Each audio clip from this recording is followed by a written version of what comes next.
Do I have any first-time home buyers out there or anybody that's looking to buy a house but not have to pay the closing costs? Maybe you don't have a whole bunch of money saved up and you want to know, how do I buy a house and try to avoid closing costs?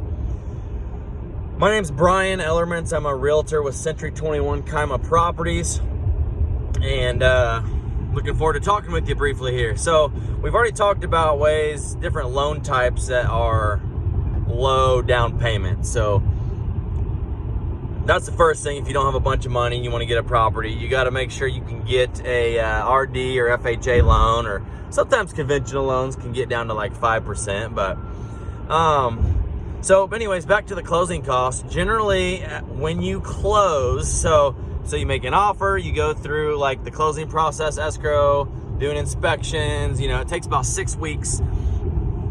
And the closing day comes, the day that you get the keys to your new house, and you have to pay closing costs. You got to come up with 2 to 5% normally of the purchase price. So let me give you an example of how to avoid your closing costs. So let's say a house comes on the market. Let's say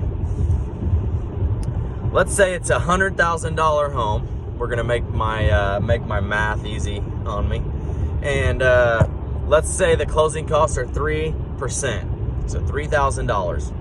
So we're gonna make a full price offer of $100,000. But what you need to tell your realtor is to make the purchase price on the purchase contract say $103,000.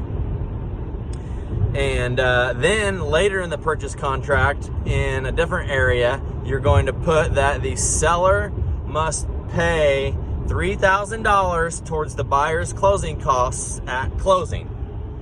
Okay? So what that's doing is just rolling your closing costs into your financing. So your bank is going to loan you $103,000 into the closing process there, and then the seller at closing day is going to take that $3,000 extra that you gave him, and they're going to pay your closing costs. It all happens on the same day when money is exchanged. It's no different to the seller. So so it's also a little bit of guesswork. So we don't know the exact dollar amount of your closing costs. So if you guess too high, let's say the closing costs ended up being $2,500.